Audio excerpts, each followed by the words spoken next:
Arthur Duquesne and Jeron Jubé. The Frenchman, the metronome in the middle, continues to be a key guy for them. Third-team All-ACC last year. For Chad Riley, it is the standard 4-4-2 as normal. They lead the line with Matt Rue, first-team All-ACC last year, coming off back-to-back hat tricks, now has 7 goals in the campaign, tied for first in the ACC. Moments from kickoff. David Erbacher is our center official. We are underway, a rematch of the 2023 College Cup Final here from Alumni Stadium.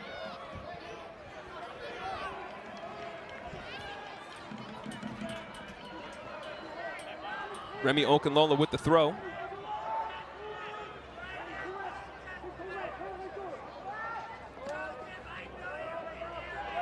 Misa Yoshizawa scored the goal in their win against Liberty midweek. 1-0, shortened game. They only got through 74 minutes because of weather. Weather factored here today for Clemson, though. They did not arrive. That's why this game is kicking off 30 minutes late till in the 6 o'clock hour because of Hurricane Helene. How does that affect you, Devin, as a former player that's gone through that? It disrupts your rhythm, and especially for a lot of these guys that are so used to having this similar type schedule, mentally you have to stay clued in. Hard to do when that's put in your way. So does it affect your eating habits? Is it a little bit earlier? Is it a little bit later? Your warm-up routines, these are all things that start to mess with you mentally, and it's very hard to make sure you're establishing any sort of routine, especially in a match like this on the road. Athletes are creatures of habit, and that habit was broken. Matt Rue on the ball, trying to find Nolan Spicer, defended well by Lucas Magnuson. Antonio Luminato playing that left wing-back role, if you will, left midfield role. And Titus Sandy, slow to get going. KK Bafor on the ball. Flips it in, looking back post, overhits it.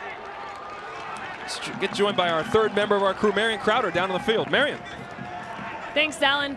Matthew Rue, one of the 8 seniors on this Notre Dame side, still chasing that championship trophy. And with those expectations comes pressure. But Matt Rue told me he's used to that pressure as a goal scorer, and he's turned his attention instead to fine-tuning his movement within the 18-yard box. And guys, with back-to-back hat tricks, I think we can say something's working. But listen to this, out of his 28 career goals, only 8 of them versus ACC opponents. So what we need to see from him tonight is his ability to convert versus quality opponents. Because like Chad Riley told us, yes, they've played a tough schedule, but Clemson is a different type of test. And she's spot on with it. We've seen that historically over the past couple of seasons, the big guys that step up when needed most, and that's what scouts are looking at too. For players at the collegiate level, you want to make that jump, it's about quality of opponent. While certainly goals matter, if you're doing it against an RPI 100 compared to an RPI 1, that's a very different conversation. It's body movement, it's confidence, but effectiveness within the top of the 18, certainly a key point of conversation for Matt Rue against Clemson Tigers tonight. And Rue got those 6 goals, those back-to-back hat tricks against Detroit and Chicago State. No disrespecting them, they are not Clemson or an ACC opponent, to your guys' point. Josh Ramsey really clipped Tyler Trimnell's legs there. I thought that could have been a yellow early in the match. David Erbacher says no. That helps the center back Ramsey, the veteran, in his 71st game for the Notre Dame Irish in that back line. 69 of them starts. Okunlola to Ransford Gian, the freshman, the talented freshman, 2-time National Gatorade Player of the Year. Clipped in by Yoshizawa, out by Ramsey, but just as Gian. Ooh, he is tricky. Gets off quick shot. No threat. And now this Notre Dame team is, as we've mentioned, Josh Ramsey anchors a back line that's been there forever. He was part of that 21 team, Ramsey was. But the keeper is new, Blake Kelly, replacing the great Brian Dowd, wearing the same number, but the first freshman to start in goal for over 30 years for Notre Dame's program. What have you seen in him early, Devin, and what is that like to be a goalie as a defender that's the rookie behind you and you got all these veterans in front? You know, the position they talk about the most of the best view of the field is the center backs. It's actually the goalkeeper. Yeah. Now, it's whether or not the goalkeeper wants to involve himself the way that the team is asking him to play. They've done all that early with Kelly Blake. He's got a lot of confidence. Ball at his feet, his ability to step off and apply pressure. He's explosive in goal, though, and that's the biggest thing to me, that when you were looking to replace Brian Dowd, yes, off-field intangibles, how he handles the locker room, but his ability at a moment's notice to explode off that line and make a quality save, that was one of the biggest assets of Brian Dowd that it looks like they're not going to have to worry about replacing with Kelly Blake. Very talented young keeper that comes in from Real Salt Lake Academy.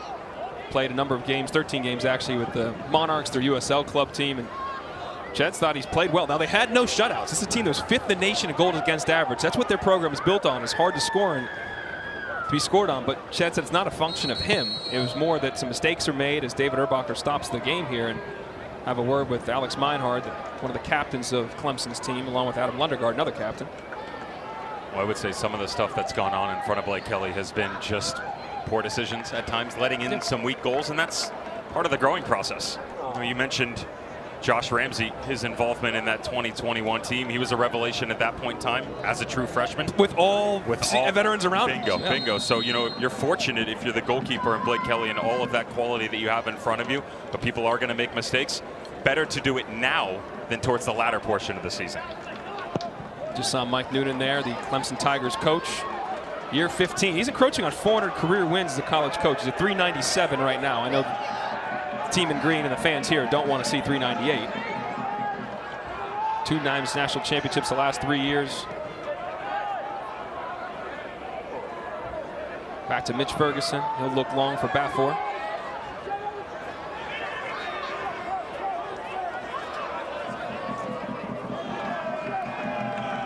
And the other managers we mentioned already, Chad Riley, back to his alma mater in Notre Dame, making them a formidable team to play, to say the least, as he's gotten back in stead here in his 7th year. They've gone to the College Cup, as you mentioned, now 2 of the last 3 years, unable to get past the Tigers in the semifinals in 21, the finals in 23. He was the 2023 Coach of the Year. Back to Lucas Magnuson, the freshman. Jean skips past Jack Flanagan. Joran Jabay dinked wide to Illuminato. Defended well by Nolan Spicer.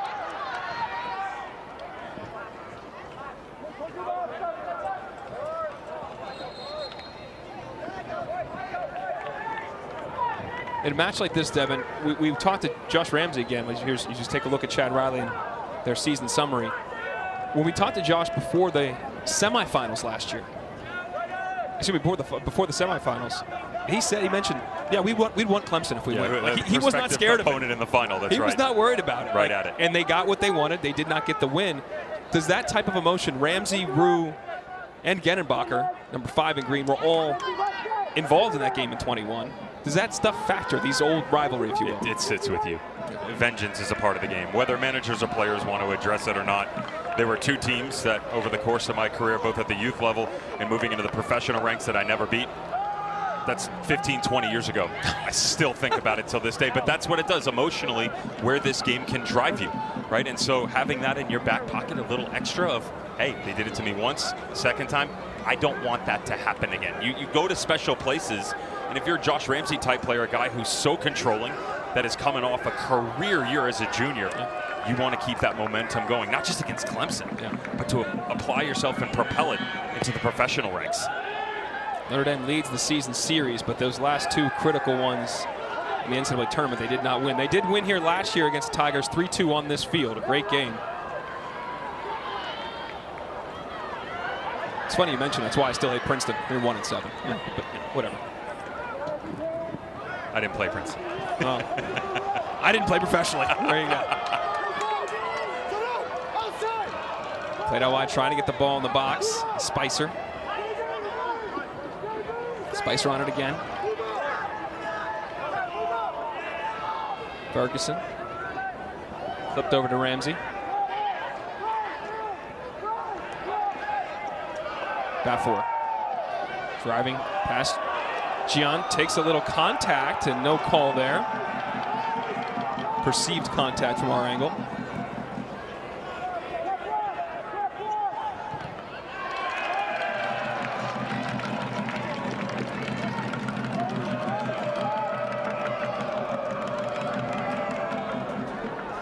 Gian. Wyatt Lewis trying to protect it. Skips out of some trouble. Well done. Gets it to Bafor. Rue ahead. Gian picks his pocket. Nisei Yoshizawa on it, the transfer from Virginia Tech. Gian, big ball out to Meinhard. the best goal scorers in the country in terms of his record.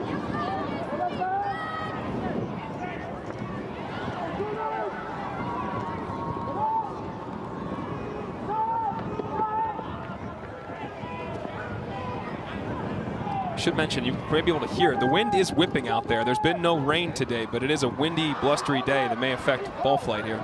It's up and down though. So right now it's actually at the backs of the Clemson Tigers. It's going to benefit them.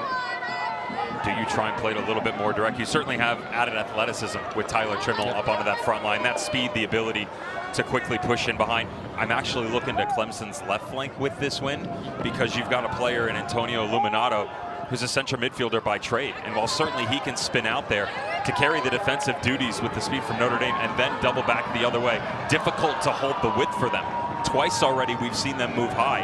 And Alex Meinhardt has had to stop because he hasn't had the support. Where if you have a player like Arthur Duquesne, you've got that overlapping run coming and you can benefit from the wind on some of the long balls. Duquesne tend to play that left back spot this year when they played a 4-back system and definitely gets forward. The ACC all-freshman team last year. Kelly in a little bit of trouble, just has to get it out as Trimble pressures him.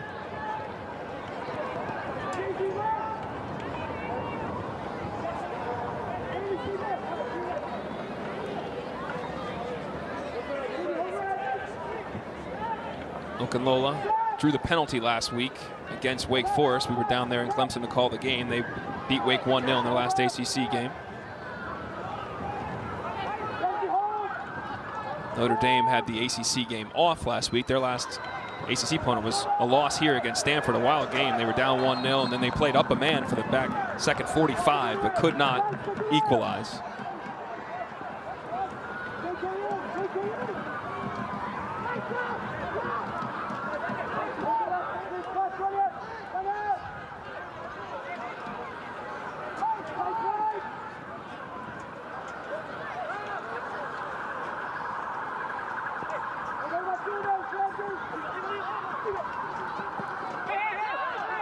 Kelly keeps it in. All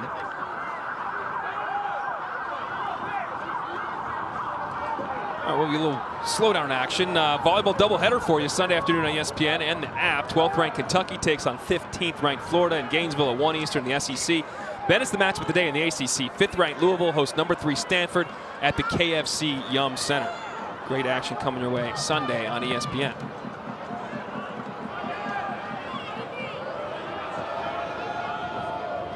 Kelly's distribution right back to the Tigers.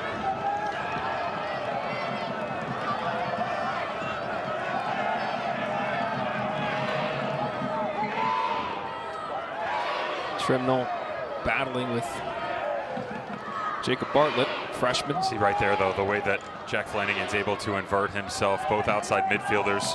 Chad Riley likes to give them the freedom to overload and create a numbers game on the inside. And with as flat as this midfield can be, Gibet and Gian next to each other, that's a lot of movement for them.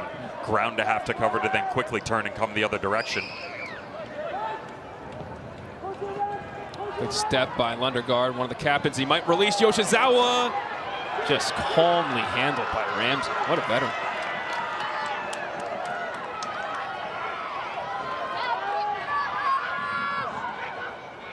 Bartlett, freshman from Sporting Kansas City's academy. Pass a little wayward though. Sporting Kansas City wanted to sign him hard, but he chose to come to Notre Dame as part of the 3rd ranked freshman class by Top Drawer Soccer this year. Nice distribution by Kelly. Low driven ball. Spicer able to get his head up, maybe get in transition. Now Bafor on it. Okunlola on the wrong side. Erbacher will stop it. What Kyler card are we getting here? Yellow. And Bafor remains down. Notre Dame not really appealing for a red. Was that a denial of goal scoring opportunity or no? You have to remember there's 4 criteria you have to meet. One of the ones that's most important here is numbers around the ball, right? So vicinity of other players. That would have been a true denial of a goal scoring opportunity. Criteria not met in that situation. It is the right decision, the yellow in from behind. And this is what I was talking about, though. Initially, upon the overload on the inside, it's still the same idea. While not as centrally deep next to a Wyatt Lewis or Bryce Bonneau, really well read. coming out of the midfield. He's trying to hit the 2 creases with the high line of the 3 center backs. Perfectly placed. It is smartly done by Okunlola to read it that early on to track back in. Urbacher's going to take a look, but I'd be very surprised if he pulls red in this situation. As would I, honestly, because your point, there were a lot of bodies there and a lot of white jerseys there. We will take a look. So again, video review is new with certain elements this year in college soccer. This is one of them, a denial of a goal scoring opportunity. Can this be reviewed? And that's, you can see, he's saying it's a dogzo situation. So he's taking a look at it now, Urbacher is. We'll take a look here. He is seeing different stuff from in-house footage. But we will watch in our replays. And good ball from Spicer. That's an incredible ball from the outside. But again, 1, 2, third player. In distance, vicinity, the direction of the ball. Ball 100%, but with the players in there, again, I have such a hard time believing that he would go to the back pocket and try and pull a red here due to the aforementioned. And just for folks tuning in, this is not video assisted refereeing like they have in the rest of the world, where he's talking to another official who can get in their ear and potentially make this call. This is just David Urbacher looking at the review himself and making a determination. It's for a second look for that center official. And Mike Nunan's not happy, so I imagine, well, now Mike's in a yellow card too. And guys, really quickly, I can give you an update. He was looking for the denial of an obvious goal-scoring opportunity. They did feel like it was not obvious and that it was within a playable distance. And then obviously what Mike Nunan's arguing about over here is this arguing that it should have been the same call on Misi Yoshizawa in that earlier goal-scoring opportunity for Clemson. And the difference in that situation, and maybe we can give you a look after the fact, is that Josh Ramsey had established the dominant position in front of Yoshizawa. Your body gets in front, even if there might be contact, you're the leading body, which means you're the owner of the ball. Contact actually comes after the fact. That was the correct call in that situation.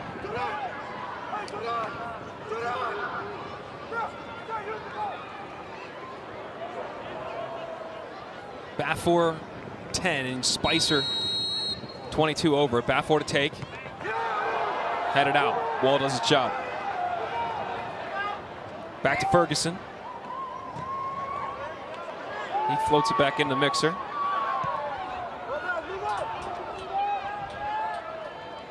Genenbacher battling with Meinhard. Meinhard transferred from Tulsa, his second year at Clemson. He's really blossomed here. Take a look at the free kick. Oh, jeez. Opportunity, and Dama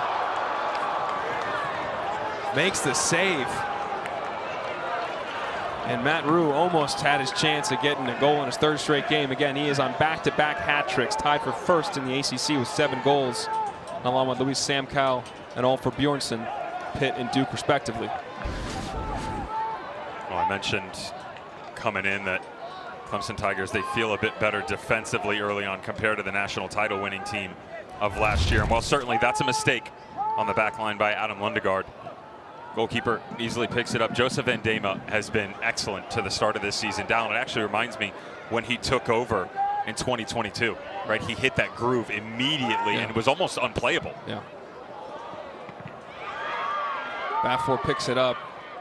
And you're going to see a lot of that from Kyle Genenbacher. That long throw is what created it. Clemson kind of fell asleep at the wheel. That's a scouting thing. You know what's happening. Gian on the ball, the freshman. Back to Lundegaard.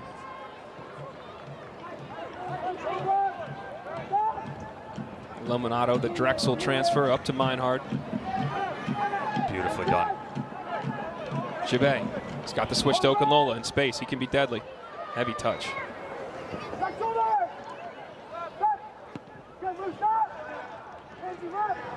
Lewis doesn't get a great clear on it. Lundegaard keeps it in. Meinhard on it.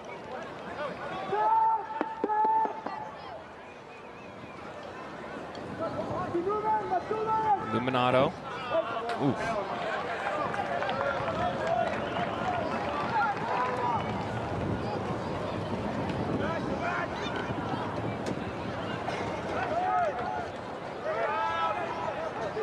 What a beautiful night here. The iconic golden dome. I'm not so sure I'm allowed to have this much aura. you didn't walk into the cathedral or anything. It's delightful. They wouldn't allow me in the cathedral. Exactly. Yeah. It's good. Good you didn't Doors stay closed for me. Watch from afar, Mr. Kerr, they well said. done. Beautiful campus. I got to tell you, I was walking up with Notre Dame SID. I said, I was born 10 years too late. The facilities at all of these schools, what's available to these men. And what I mean by that is to help establish, maintain, and propel the growth process from the amateur to the professional ranks to help them collegiately. It's incredible. Gian on the turnover. All the facilities, but the training and the nutrition and what we do and how we take care of our bodies is totally different from when you and I played, us old geezers. Fried chicken and salad doesn't cut it anymore. 2 brownie Sundays is not good for recovery, apparently. Who knew? And how about, by the way, the environment provided by all the fans. I walked down, took a video about 10 minutes to go, put it up on social and said, just so that we're clear, this is a collegiate stadium. Yeah, it looks great. Fans have turned out well. Big American football game tomorrow between Louisville and Notre Dame. Big volleyball match going on earlier today against Stanford. Now here an opportunity. Spicer gets it on the deflection. There were some appeals for a handball, none given. Bartlett. Oh, Okamola hits the deck. Baffle wasn't there to scoop it up.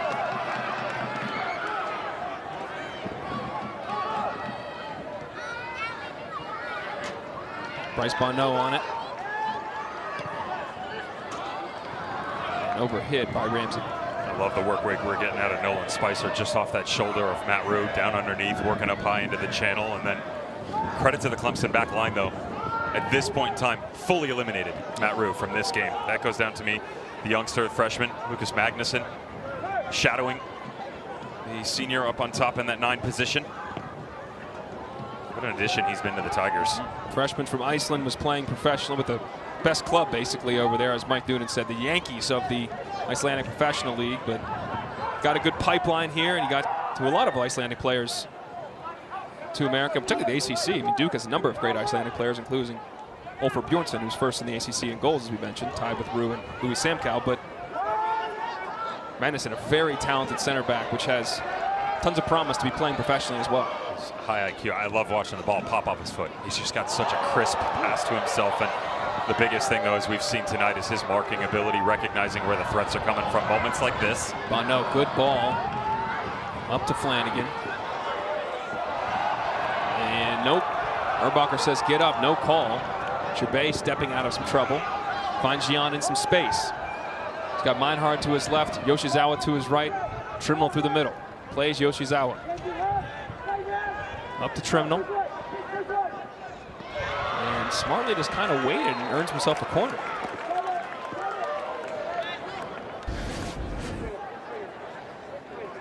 One just a second ago. I gotta tell you, real time, felt like he pulled out of the tackle. Would still say the same. I can't tell from that angle as to whether or not there was contact or if he lost his balance a little bit.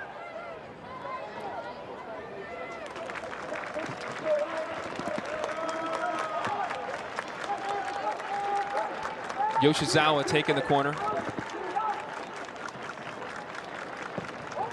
And swinging ball back posts over everybody. Meinhard couldn't get ahead on it. All right, we're 20 minutes into the National Championship rematch. 15 players that will play in this game played in that game last year. What do you make of this so far, Dev? It's offensively good recovery by Notre Dame. It's certainly a numbers game in that conversation where when they have turned the ball over, really well done, just moving quickly to the opposite end of the field. So like we just saw, 6v3s, 7v4s, making it very difficult for Clemson to create any connection points, and specifically in the transitional moments. That's one of the biggest assets the Tigers carry. I counted to some of the movement, right? Trimnell stretching up top a little bit. He's separated from Yoshizawa and Meinhard and Illuminato on that far side. And then as Notre Dame comes the other way, having a little bit of trouble with the wind, having to put the ball on the deck a little bit more, and that's allowing this defensive shape of Clemson just keep the ball in front of them. They've eliminated Matt Rue, and as of right now, except for Nolan Spicer, they don't really have a lot of other options moving forward. You could tell the wind is affecting the game in some regard, also affecting our camera operators. The cameras are shaking a little bit. This wind is blowing.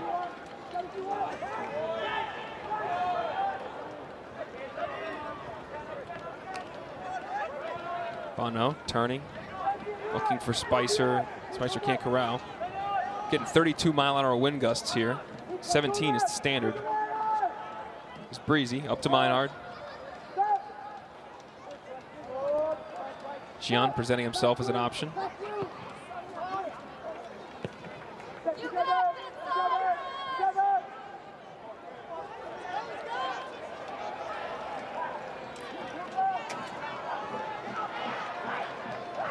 Bono.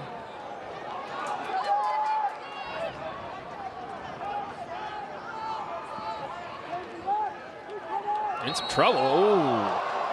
Lundergaard waited a little long and then he bailed out. Rue commits the foul.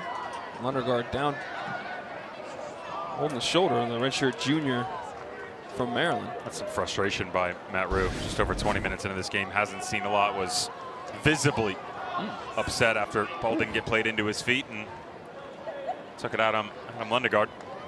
In a replay, you can see how physical that challenge. I mean, that was a lot of body right there by Rue. And Lundergaard, one of the co-captains on this team. He started every game in 22, every game in 23, and every game this year that he's been available for. He was red carded and did not play in the Stanford match, which that's something these teams have in common. They both lost home matches to Stanford that were ultra physical, and the Cardinal prevailed.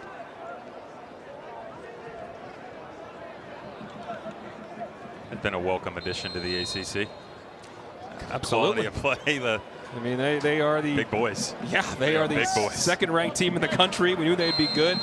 Joining the conference, SMU ranked 16. Joining the conference, Cal trying to find their footing. 13 of the 15 ACC teams have been ranked throughout this year. 6 are currently ranked. Wyatt Lewis, well done. It's a back-to-back for him.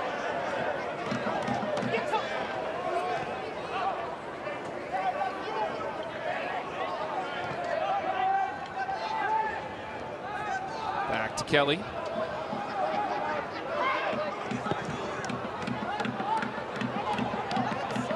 Lundergaard tried to bring that down, and that may be a mistake. Flanagan hops on it. Finding it through to Rue, and Dame off his line.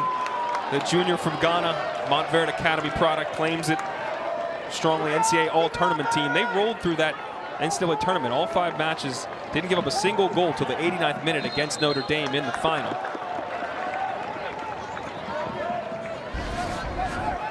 This is one thing you want to keep an eye on. The ball just before that, you hit the nail on the head. It was Adam Lundergaard. That ball's got to be to the outside if he's going to try and play it. I thought the best option was just be direct away from the threat of play, and something that Notre Dame need to explore a bit more. I talked about the lack of effectiveness on that front line right now. You're direct up underneath, second, third chance balls. That was something that was part of the DNA of that team that made a run to the 2023 College Cup final. So good on the physical side, winning the area battles, and if you didn't win the first one, reset your lines, go win the second, and then attack.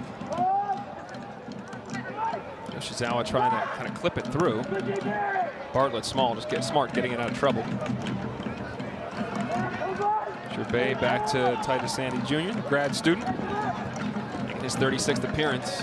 Bided his time younger in his life and his career, and now has become a critical part of this team the last 2 years.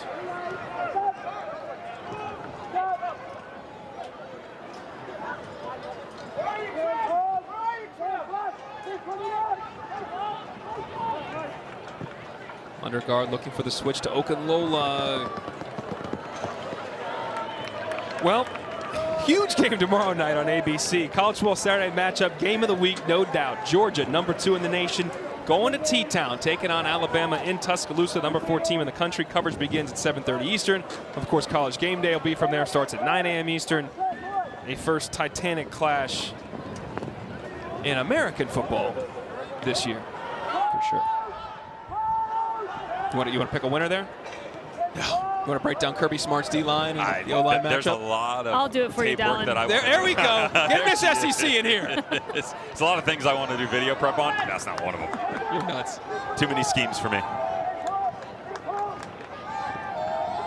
Gian almost able to thread the needle.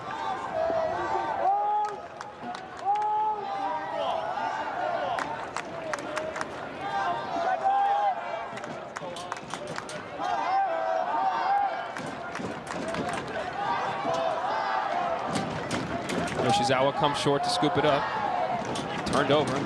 Dangerous spot. Bono on it. One of the best in the conference in assists. Oh, Bafford, well done.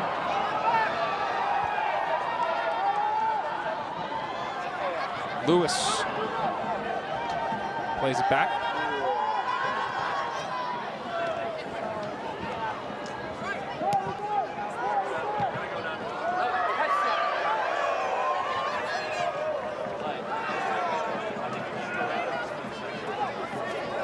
Bartlett take the throw, the freshman from Sporting KC, trained with our first team last year. As mentioned earlier, was close to signing, chose to come to Notre Dame. The very talented freshman class that Chad Riley's very excited about. Genenbacher up to Spicer. Tries to get it in behind to Flanagan. Good recovery by Illuminato. He'll look for Trimnell.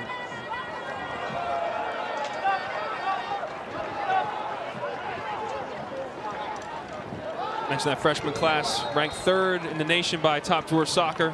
See Bartlett in the mix. Blake Kelly, of course, in the net.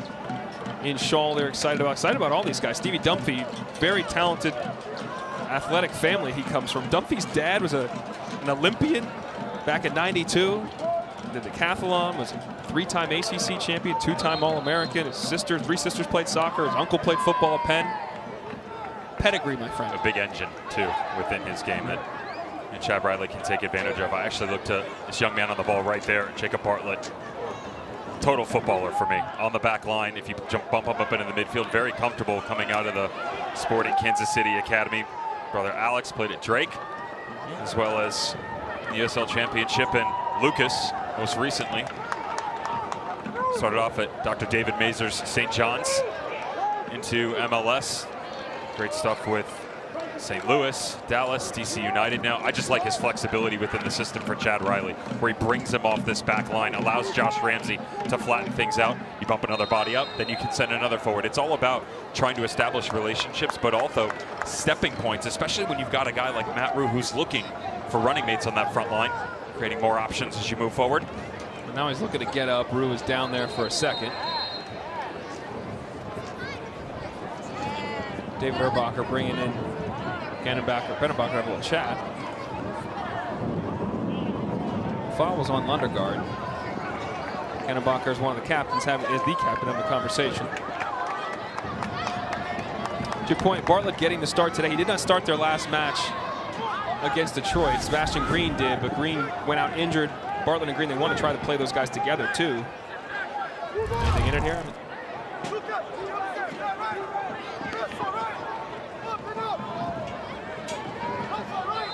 Chance for Notre Dame to play it into the box.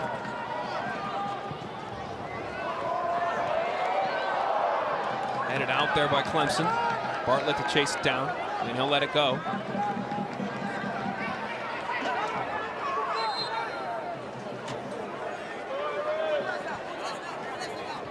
Couple subs now. Notre Dame is readying. In Shaw's coming on. Replacing Wyatt Lewis. And Will Schrader.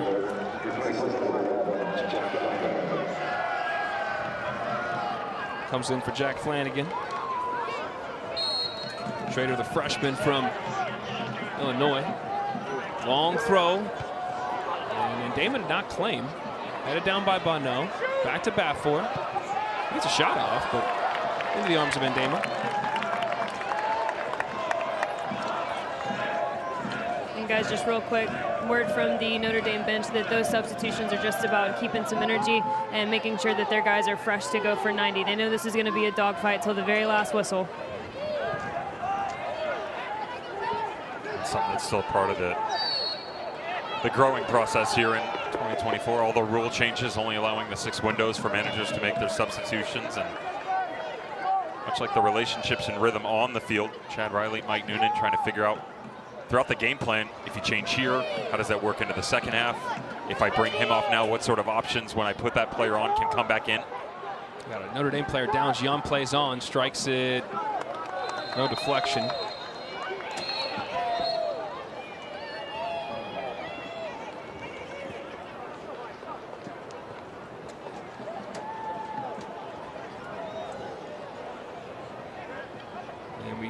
got Will Schrader just checking into the game. He's down.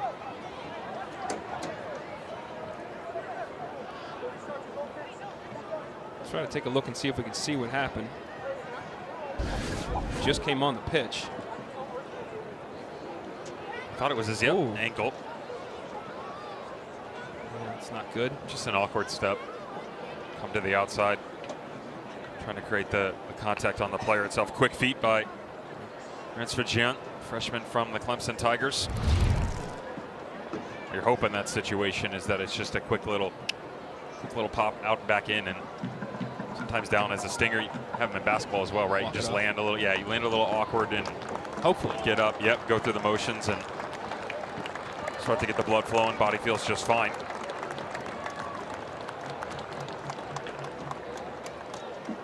Now the new substitution rules in college soccer, an injury, different situation, but you have 6 moments to sub. You can re-enter if you leave in the first half. You can re-enter in the second. The difference this year, if you leave in the second, you cannot re-enter in the second.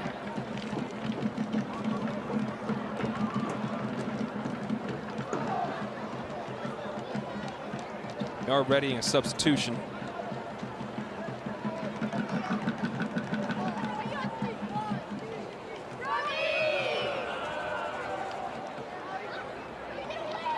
And because Flanagan just exited, it's not, he can't come right back in the match, obviously, as we just noted. So as we mentioned before, Stevie Dumpy, it seems like, the freshman from California.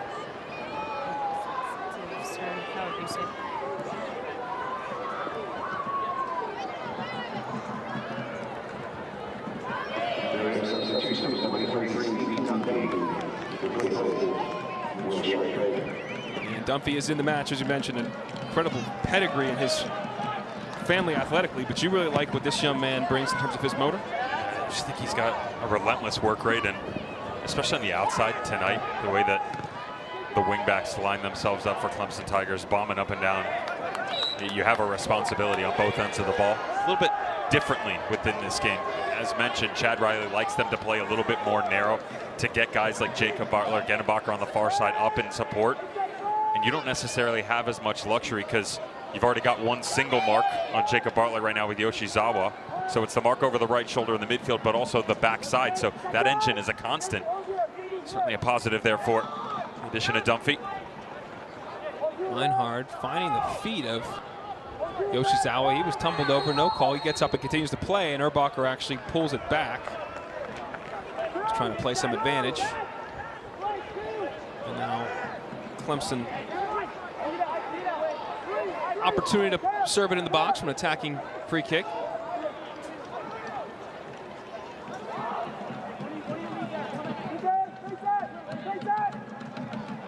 On the bottom right side of your television, that was Adam Lundegaard just sneaking around a little bit.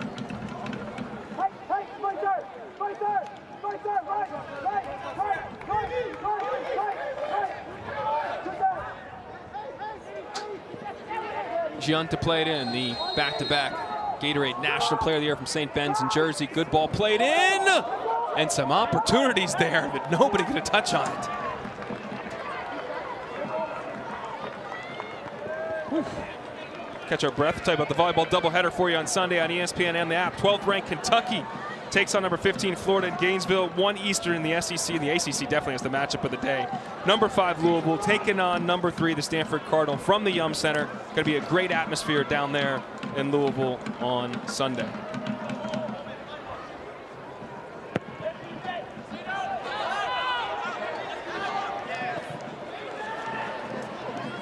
Stanford is playing Notre Dame as we speak, and currently the Cardinal are up 2-1 in that match. Of course, best of 5 games.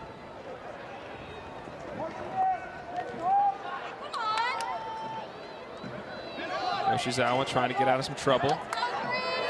Jubei rides the challenge well. Lola tried to play it first time. Ricochets off Bartlett for the throw.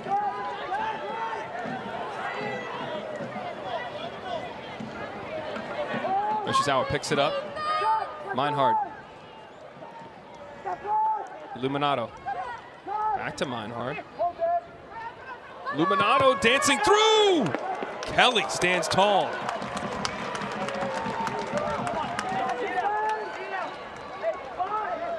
freshman. Big save in a key moment in this game. You're really well good, though, establishing a different attacking point as you come to the far side.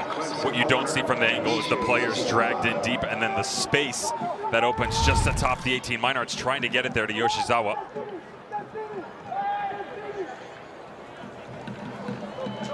Took the corner kind of quick and short. Did not pay off initially, but they're still charging forward, and Yoshizawa picks up the foul there on Bafour.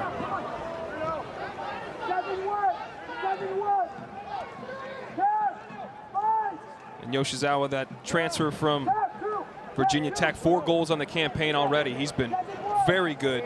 2 years ago, all ACC freshman team. And now making the interconference transfer. Virginia Tech's been great, though. They're ranked 17th in the country. But Yoshi's doing his thing now here for Clemson. Gerbet and Gion over it. It's the Frenchman to take. Ooh, Kelly. Hauled it in? Easy. Easy, son. This is just pure athletic ability from Blake Kelly. The ability to go up and get just over 6'2". It's great timing. Just notice how he has to backtrack just a touch. It's a very similar ball to what we just saw from Clemson Tigers moments ago. I like that delayed run, though. Notre Dame have to be careful on those set pieces that they recognize that late run coming in, especially because you've got guys that are pretty good in the air. Lucas Magnuson and Adam Lundegaard trying to attack that space. And all that is communication. Back post run, passing another player. If you want to run zone and allow that high player to stay there, that's fine. You just have to rotate off when the ball starts to move that direction. And Bono goes down. The ball comes off him. Magnuson had something to say about get back up, but Bono's down, a senior in Keller, Texas. All ACC 3rd team last year. Take a look. He's still motioning behind the scenes, Magnuson, to get back up. Contact just outside the view. And let's take a look. And Bono is pleading for it, and he's going to get it. And again, video review, this can fall under the category of violent behavior. So Bono is saying this was something outside of the rules that resulted in him hitting the deck. He was drafted by Nashville, 75th overall pick last year, but good rule change in recent years by MLS so these players can stay in college soccer. Bono. And these are items that can be reviewed and determined for red card ejection. That is a new addition. Penalty award as an addition, viewing red cards. But here, let's take a look. This is a violent conduct potential situation. Watch after he plays it, though. Not there. It's going to come right here. I would actually say that the first point of contact is on the shoulder, and maybe because he starts to fall, the arm comes a little high, but I don't really see anything there. Not to editorialize too much. But while we go into our 3rd review here in the first 36 minutes, my math's not very good. Counting. How do you feel about video review that's been implemented so far this year? Oh, I never would have made it through a season. Okay. No, well, he may be biased then. No, here's how I feel. I do believe that there is. Yeah, David Norberg said nothing. There is a necessity for it because it allows us to eliminate all the bad points of the game. I just don't want to get away from the overall plot here, because what this can also do, which we're seeing, is disrupt the flow. It doesn't allow these guys to gain confidence. And so when you're on the road, when there's a weather delay, it's a top-rate game, like all these things come into play. And then that's just an added thing, right? It causes frustration as a player, and these stops, these starts, there's enough of them already. So after, I do like that David Urbacher made that quick. He went over it, looked, and said there's nothing in it, let's move it on.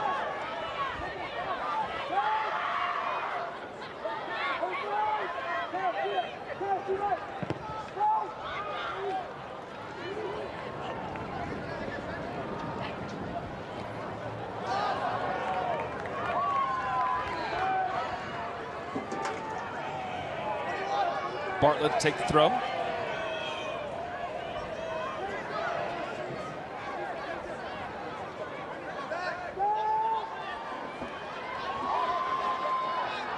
Magnuson was going to put it out long. Instead, back to Ndema, and And Damon, that looks like my 7-iron recently. Just You're shanked giving yourself right. a little bit too much credit there. You're right. I probably would have hit the beautiful football facility behind the ball right now. Your boy's game is really struggling.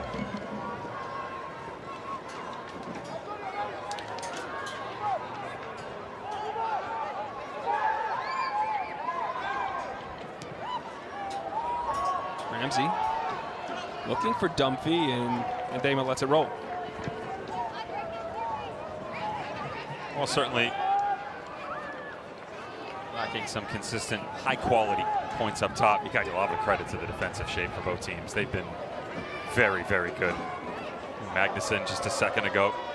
The ball back through, and Damon coming back over. Both Josh Ramsey, Mitch Ferguson, very good. You know, it's easy to point out, okay, maybe we don't have a lot of chances and stuff, but you have to also acknowledge the work rate on the defensive side of the ball for both teams. Gibet.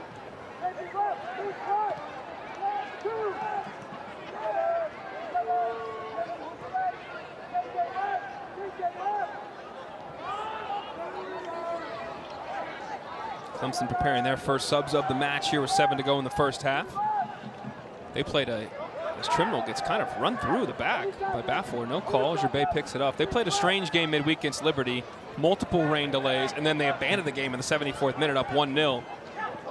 So they didn't log the full 90, but they were out there doing stuff for more time than you would expect.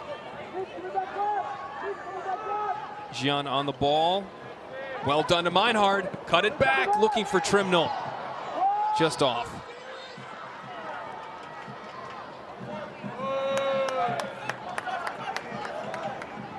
Off the touch for a Notre Dame throw. We've got 4 other games around the conference taking place. The only one with a scoreline right now is Duke up 2-1 on the road at NC State. Ofer Bjornson's PK in the 76th minute is the difference right now with that goal.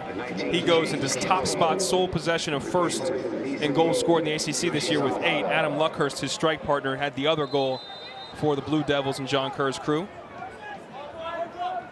And NC State just tied it, I'm being told right now. 2-2 right now in Raleigh. Coach Hubbard's crew battling.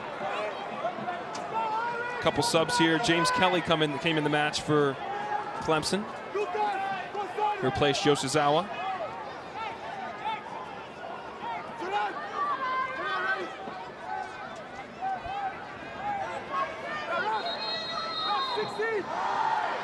And this will be the standard long throw from Genenbacher.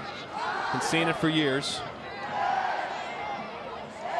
It's like a tradition. Used to be Jack Lynn. No, it's Genenbacher. It's passed down through Notre Dame players. The bionic arm, yeah. What a ball. Creates problems, and Dama comes out to get it. Incredible what they're able to utilize out there. 30, 40-yard balls from the sideline. It's a corner, right? Yeah. I mean, that's effectively what it is. And there's your other sub. Wahab Musa checks in the match. 7 in white.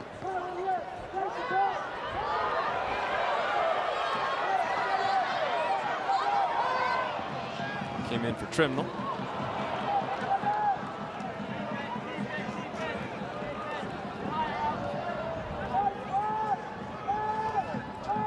Let's see if they can establish him a little bit deeper, James Kelly. You know, normally when they play with this front 3, you've got Yoshizawa, Meinhard, and Jean just plays underneath them, so he's that kind of link-up 10 that you're able to play through because you have your other 2 holding midfielders. But moving Illuminato outside in the absence of Duquesne, they really don't have that same sort of presence in front of the back 4, but James Kelly can do that. James Kelly really good with his work rate about coming underneath. That should allow Ransford Gian, if you can play off him, to get a little bit higher. Then you've got your real playmaker in a much more advanced position. That's what Mike Nunan wants. And just to clean something up, there was an offside actually called now. They've taken that goal off the board in the NC State game. So Duke is still up 2-1 in the waning moments as James Kelly almost gets onto it. The junior from Gastonia, North Carolina. Okunlola battling with Shaw.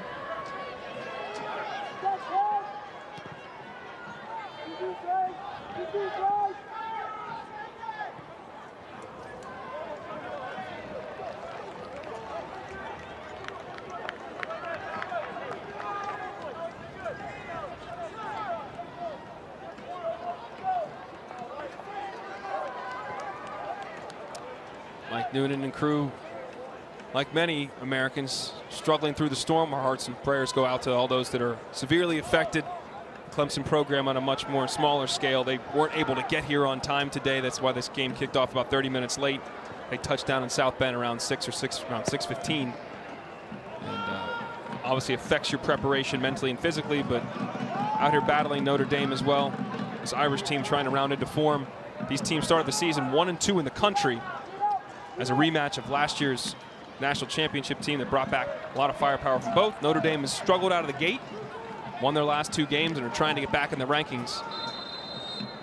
Clemson currently sitting at 12th.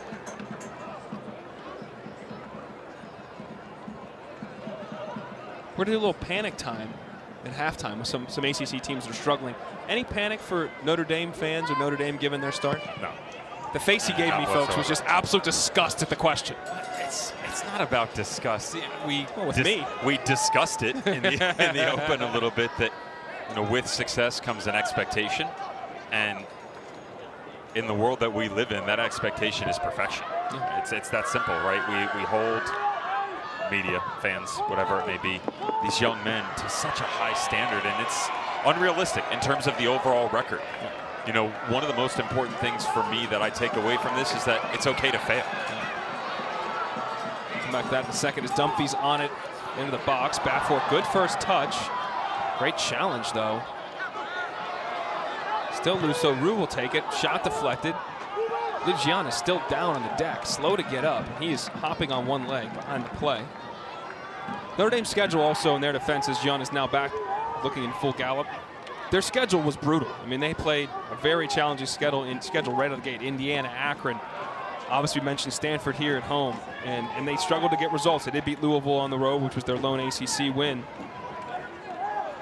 But as they've tried to grow as a group here and try to gel, that's the hard part. Is college soccer, these games come thick and fast. So it's a big opportunity for them with Clemson on their field to get a big win, big 3 points. Rue taken down by Gian. Quick restart. Okanlola will let it ride out.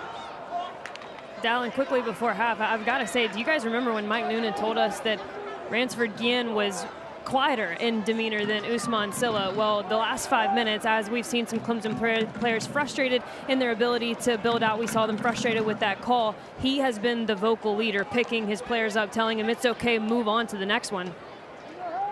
I would say that's both a good thing and a bad thing, right? You've got a young man who's growing into a leadership position, but obviously stepping outside of his comfort zone, which is good for that growth pattern, but it also says something about the way that they're playing right now, that some of these established bodies, guys that have the experience, the upperclassmen, a little bit more quiet, given the fact that they haven't had the success they wanted to on the night so far. Quick thought of the first half as we go to zeros here. Frustrating for the players, but these are 2 very good defensive teams that showcase themselves in the opening 45 minutes. Devin as well. Well, all right, there we go. Everybody's being honest here. Accountability, as Devin talked about in the halftime conversation. About to start the second half here. David Erbacher, center official. 0-0 at the break. Who will get on the board first? And we do have to say, I mean, Marion, it's yeoman's effort to get here. 11.5-hour drive from Mississippi to South Bend.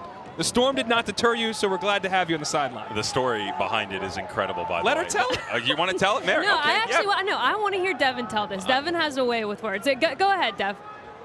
I was going to be unselfish and let you tell your own story, but that's fine. No, it's something I really admired. Of course, Marion, great athlete in her own right, SEC soccer, Georgia, right? And her dad always wanted to go to colleges, not just the ones that she played at, but historical universities around the country. So he said, you know what? Buck up, let's go.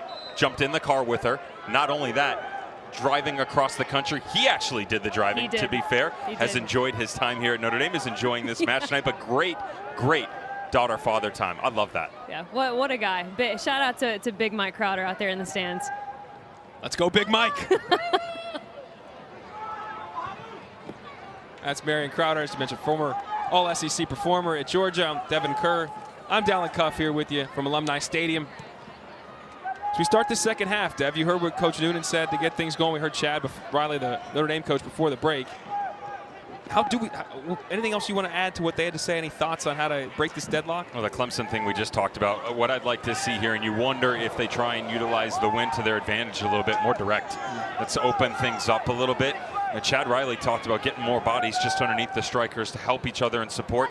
I'd like to see more of a presence out on the wing too, and with that win down into the channels, you should be able to utilize it.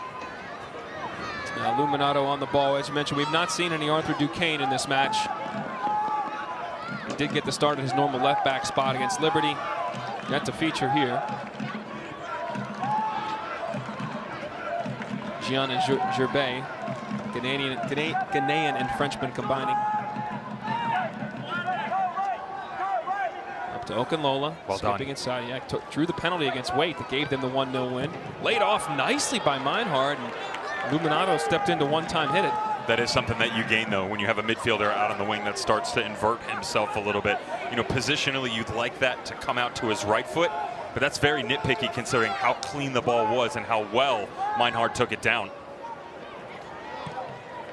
Devin did mention the wind earlier. It is whipping to about 30 miles an hour, and it's going left to right on your screen. So Notre Dame with the wind, Clemson against it. Great job by our crew there, and Jocelyn, director, taking the flag. It is whipping right now. Jean skipping ahead. Bono kind of pulled him back. No call. Okunlola still wants it on that right wing. Nobody's played it to him. Illuminato now plays it through the middle. Just kind of ping-ponging around and clear. Good start for the Tigers on the visiting pitch here.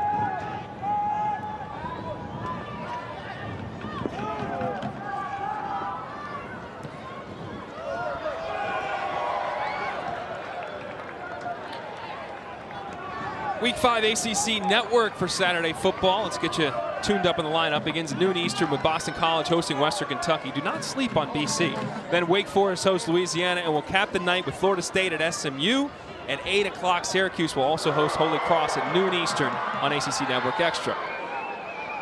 Forward comes Shaw, back to Flanagan. Bono. Gettenbacher. Almost shorted that pass to Ferguson, but he got there. Musov pressure pays off. He can't get it to Kelly.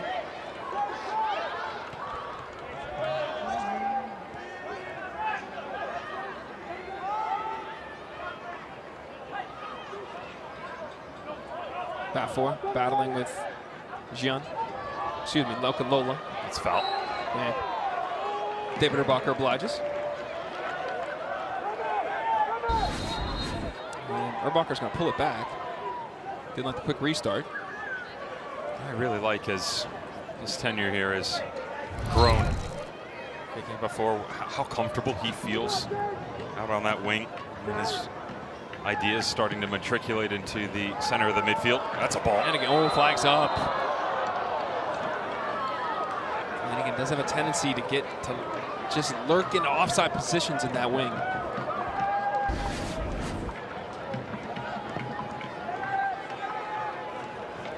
Difficult from that angle. Certainly felt like he jumped the gun a little bit. The high line of Antonio Illuminato. You know, when we come on, we were talking about the differences, both good and bad, about the 2021 Notre Dame Fighting Irish team that made it to College Cup compared to this team, the quote-unquote slow starts. You know, one of the things that I've noticed the most about Chad Riley's teams as the years have gone on in the best of ways is they've become less predictable. And what I mean by that is 2021, flat 4-4-2. Jacqueline, stubborn midfield, stout defending, that was it. And there's nothing wrong with that. But then you get a team last year that started to be more explosive. They had the ability, 2, 3, 4 guys deep and quality midfielders that felt like they didn't have to play the 6-8. They could come up. Well, now you have wingers that can invert themselves. You have overlapping in the outside backs on both sides. It's not a one-sided affair. It's not one-dimensional. He's really starting to challenge these guys as their time continues on with the university. I love that for this Notre Dame program. Yeah, that last year's team, whether it was Daniel Russo, he's going to fight. Enoento, you know, they had other. I mean, I had in honor of Mr. Russo. We have to do it. But very talented team that could score. They could defend, 5th in the nation in goals against average. This team, too, has very capable goal scorers, very talented players, as you mentioned. Right now, both teams stymieing each other, 0-0.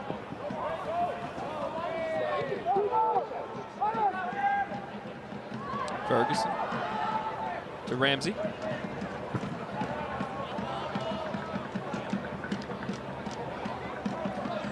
Syracuse is on the board. 1-0 over Wake, playing at home up in SU Soccer Stadium. Ian McIntyre's crew needs a win, coming off a midweek loss to Cornell, who just, Big Red have that team's number, and they had for years, even their national championship year. Good hustle by Meinhardt. Keep it in possession. Illuminato keeps it in play to Lundegaard. Lefty steps forward. Well, speaking of growth, by the way, you got to pay credit where it's due to the defending national champs, who was at 3 out of the first 7 games last year, playing in that 4-3-3, then switching to this 3-back system. Mike Nunan, stubborn in nature when it came to the stylistic play of the 4-3-3, but that change allowing full expansion of the width of the field, their quick-witted nature in transitional moments, and what an explosion of an offense that it was down the stretch. Is one of the best in the nation. Best for my money. Yeah. Chasing that national title. Winning that championship 2-1 over Notre Dame. The offense was exceptional, but the defense was elite down the stretch. Did not surrender a goal until the 89th in the NCAA tournament, until the 89th minute against Notre Dame from the penalty spot.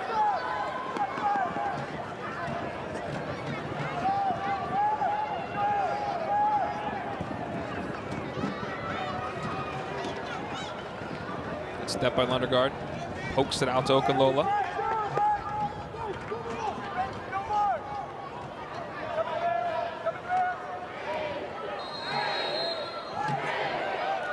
Foul there called on Musa.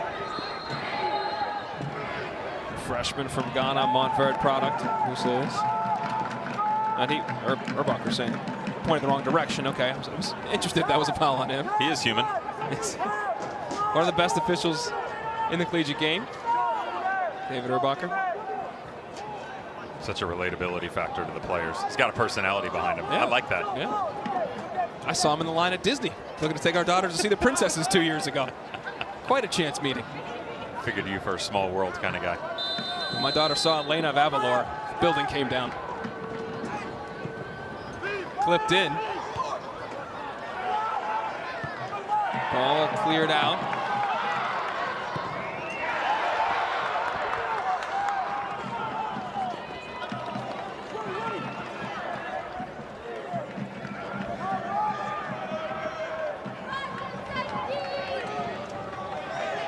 You want to talk more about Disney World? This is, want to be a company man?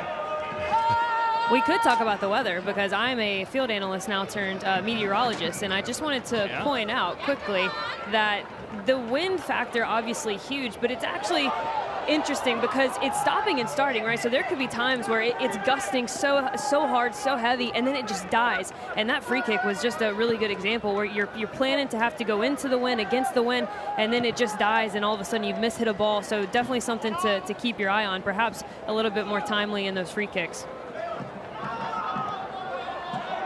Great insight down there, Marion, and getting us back on task.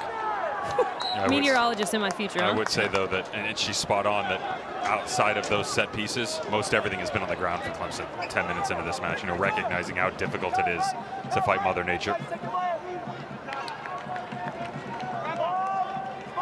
Quickly taken on the throw by Clemson.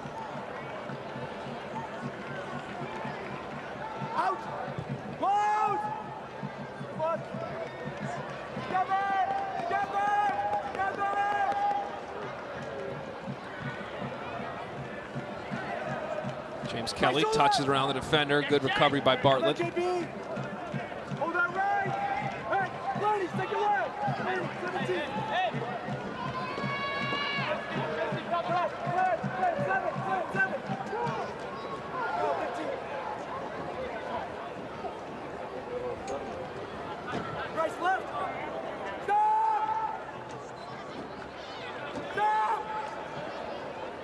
John. Driven and headed down. What a save! And it's not! I thought Kelly got it. He didn't. And Illuminato will claim it.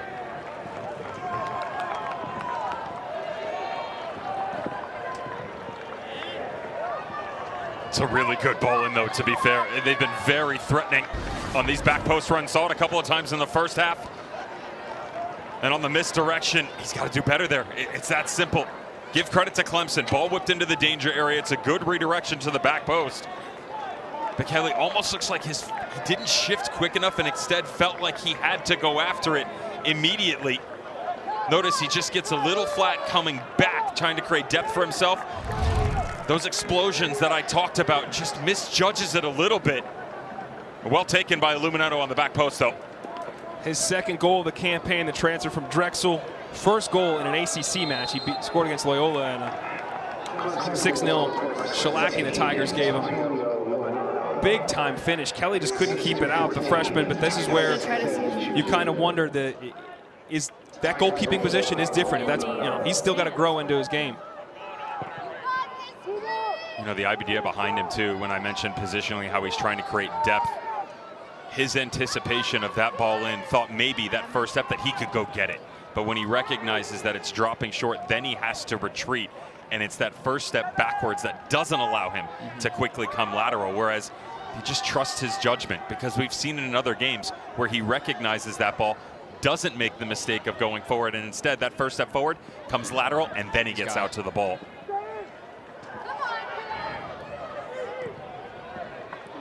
Ball driven in, falls to the feet, laid off for half four. He drives a good block.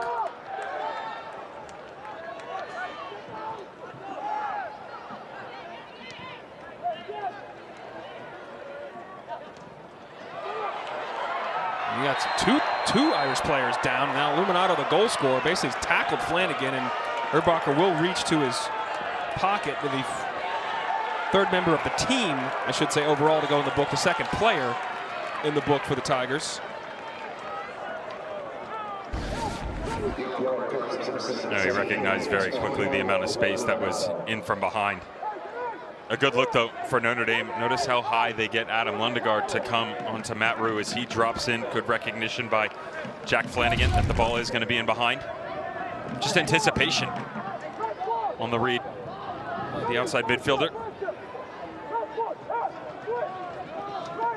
Okay, back four to take it. As we mentioned with this wind, it is gusting now, and they are going with the wind here.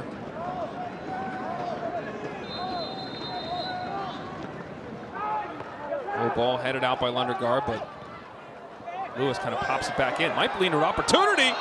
Might be a handball. No, offside flag up first. Salim Abu Faris, the near side AR, had it up on Bartlett.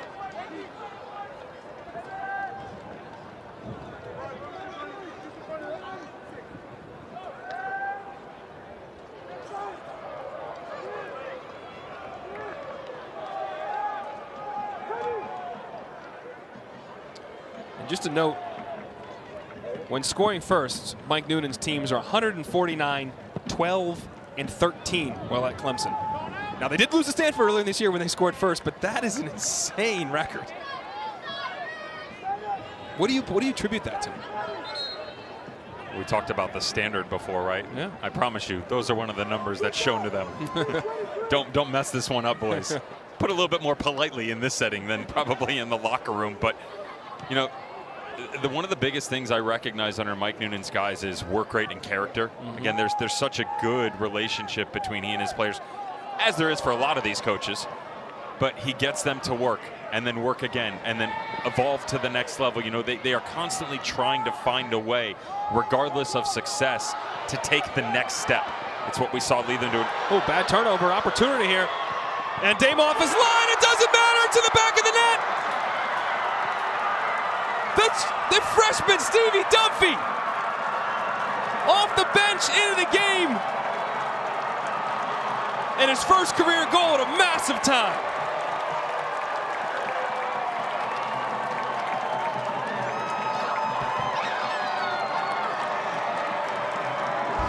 You can evolve and chase all you want, but you have to be smart in these situations. And what did we just talk about 5 minutes ago? Go a little bit more direct, utilize the wind to your advantage, and as clean as he's been on that back line, another mistake. Goalkeeper on one end, center back on the other. Tries to get cute and bring it to the outside. Seen him do it so many times before, but well read, and that's the engine that we talk about.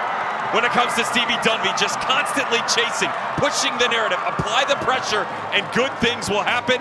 Mike Nunan recognizes they were in the right spot to thwart off the attack. Stevie Dumpy had other ideas. Back to square one. Something out of seemingly nothing with just work rate. A mistake by Lucas Magnuson, the freshman. Gives Dumpy his first career goal. And now we are knotted up at 1 apiece.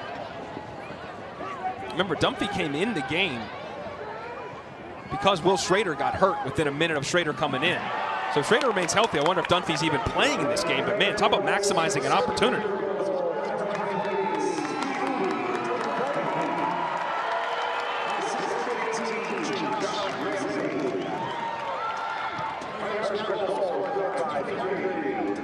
Matt Rue was actually ready to sub in for Notre Dame, and as soon as that goal was scored, they obviously said, hey, wait a minute, let's pull back. We're no longer chasing the game, air quotes inserted there. So we'll see if we don't get him back a little bit later, but he was ready to go, and they made the change after that. Ooh, this is dangerous. Lundergaard went two-footed, and this might be back pocket.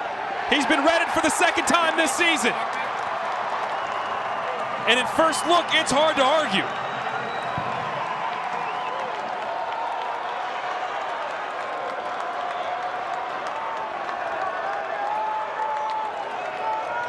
He got a red card in the South Carolina game that was as questionable as it gets. And these are reviewable. Red card situations are reviewable. David Urbacher's going to do it. Well, he doesn't like the contact on the first one. You can feel the pressure coming. There's no question. No question that it's a red. There's not a single attempt by Adam Lundergaard to make a play in that situation. It's violent. It's flagrant. He leaves his feet. It's a stomping action. That is where you can really hurt someone. It's the right decision. Straight to the back pocket and to the showers, unfortunately, for the captain from Clemson. That should most assuredly see this team go down to 10 men. Now, folks may be saying, well, he didn't make contact. Doesn't matter. It intends everything. Exactly. Anything that is aggressive in nature to that level, that can endanger another player, that is reckless, reviewed and red card confirmed. It doesn't matter if you make contact. It's the act of doing it that is a reckless, dangerous challenge, and that you can't really argue that one. His red card against South Carolina, totally different situation. Yeah, very different conversation than what you just saw. And again, he's throughout his career as he's matured, those situations have been eliminated. The emotion doesn't against South Carolina. You'll notice how he turns it over and it's a pull from behind. There's not a ton in that, right? There's players in the vicinity. You question it for sure. I know that certainly Mike Nunan did, but you also don't want to put yourself in that situation. That's exactly what the conversation is going to be after the fact, but that's in the future. Right now, they're just worried about, okay, what's the immediate change that we're going to make in order to try and shore up this back line. As I'm looking at it now, because it's not just down to 10 men, it's personnel. Reminder, this team has switched into a 3. That's where they feel most comfortable. But given the personnel on the field, you bring Illuminato a little bit deeper. In theory, you round it up, bring Okenlola a little bit deeper. You sit in this 4-4-1, allow someone to chase up top. That's all depending on whether or not Mike Nunan wants to make a change from the sideline. Now, remember in their last ACC game against Stanford 2 weeks ago, they played up a man, the Irish did, down a goal, up a man for 45 minutes and could not break down the Cardinal. Here they're going to be up a man for 30 minutes while it is even scoreline.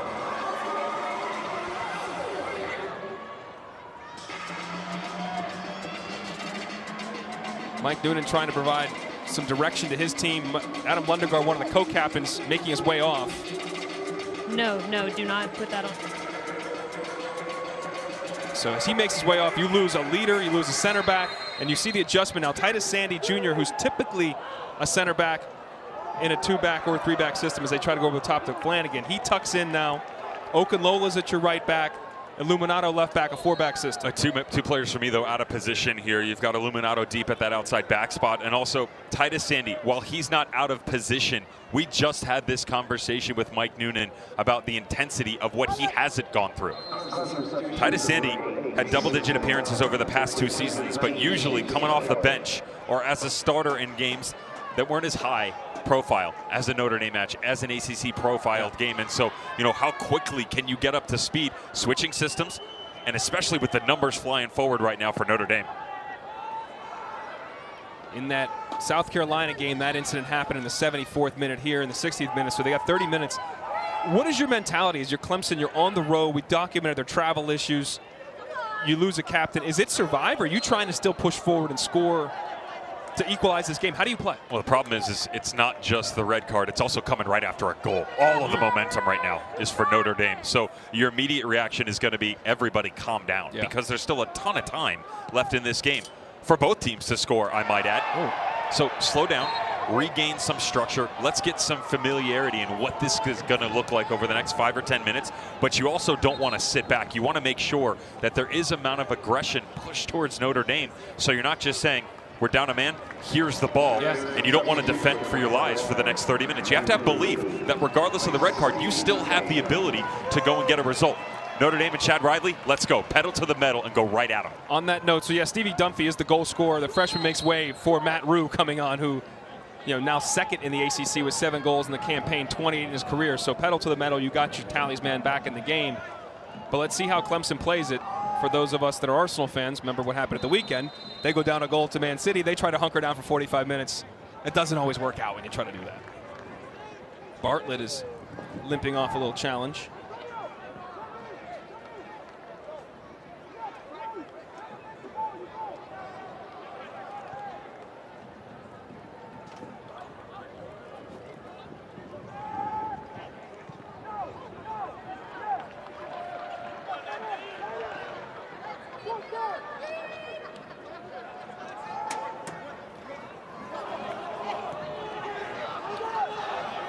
Clemson did make a sub as well tactically. Mason Lamb, number 8 in the back line.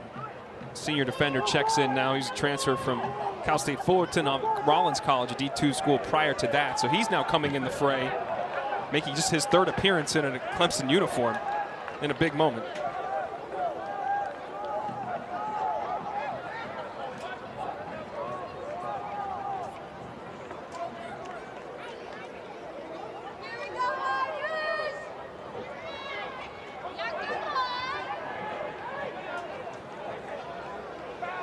Back steps out of some trouble, finds Flanagan. Flipping, looking over the top in a foot race. Shot! Just north of the goal.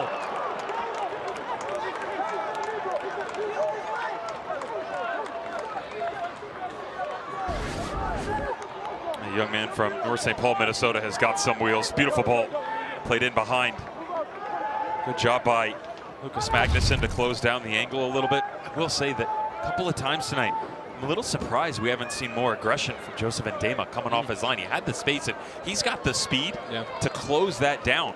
I would argue that his adventurous nature sometimes gets him into trouble because how aggressive he is. I'd like to see him, especially down to a man. It's an extra defender there where you can help out the back line, which is now shifted back into a 3 again. And you see Meinhardt just going through Flanagan, and now Urbacher will tell him, we're not going to let you do that anymore. Keep your head. I mean, Ian Shaw had the chance of the goal there. Obviously, Stevie Dumpy, the freshman. This freshman class, 3rd ranked in the country by Top Drawer Soccer, is having quite an impact on this match. And Magnuson tries to clear it out. You see Wake now. They were down 1-0. They've flipped the script. They're up 2-1. And looking for the through ball. There's Ndema off his line. 2 goals in the last 2 minutes of the game. Bassett Umar, a talented young man, scores to equalize it. How about Dylan Borso? His brother Wyatt plays for Notre Dame. Wyatt's out injured, but the younger brother stepping up, game winner on the road in ACC play. Thanksgiving will be a fun conversation. These 2 teams do not play this year, but yes, in the future we should see 2 Borsos on the pitch potentially. Gotta ask mom and dad about the dietary needs in that house. Something's going right. I shouldn't say they don't play this year. They don't play in the regular season. We don't know what can happen in the ACC tournament. Flanagan playing off that back line and ball overhit.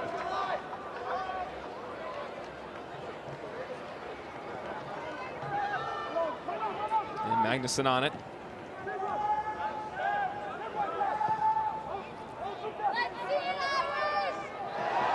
And Moose's boot came up high.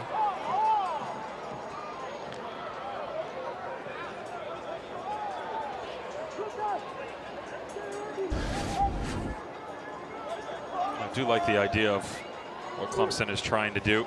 Caught Ramsey in the face. Yeah, here's one of those things, though. I'll go back to the formation in a second. If you're an attacker, someone's leaning into you, you're trying to get hold-up play, that ball's at knee level. Yeah. Just a little bit high. No. It's a little bit high above knee level. I want to bring my foot up to it. He's bringing his head down to it. Tale as old as time. But go back to the formation here for a second. I talked about what could be all of those moving pieces on the back line. Immediately we saw them shift to a 4 before the sub. Yep. It's 90 seconds, the sub is made. Now he goes back here, especially for young men. This is about familiarity, right, to create success. That's an argument when you've got every single player available and you're starting 11. Different circumstances. Yep. Simplify the game. That's what Mike Nunan has done here. Now, it's more work, certainly, for the front two. But if you get Musa and you get Meinhard, just to pick up the work rate a little bit, everything else on this back line and in front of them is the same as we saw before the departure of Adam Lundegaard to the red card.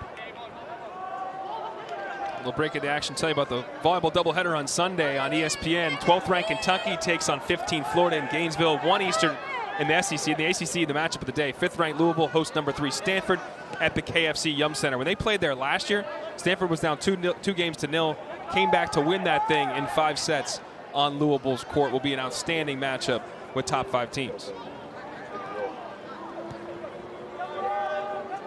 And Stanford actually just beat Notre Dame here on campus, so they'll be coming in off a W as Gerbet dispossesses Shaw. And the former Oregon State transfer, Pac-12 Player of the Year 2 seasons ago, passes wayward.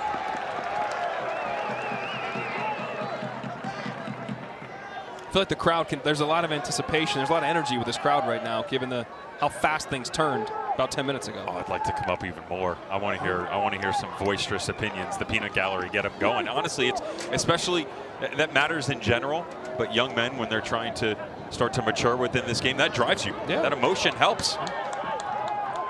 Play back to Shaw. Good step by Jian. Better step by Shaw. Jian can't get dispossessed in the middle of the pitch like that. Rue on it. Genenbacher.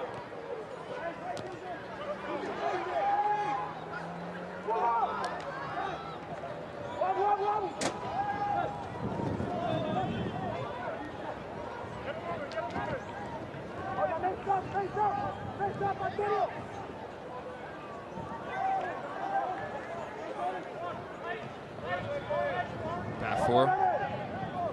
Working on Okunlola. Forces it back.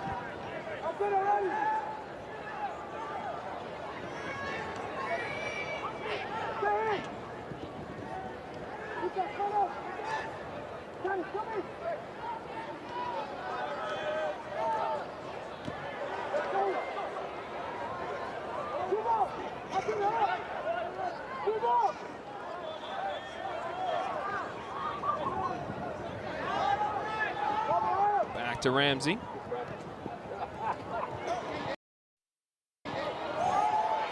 Bartlett's ball over the top will go out. Play.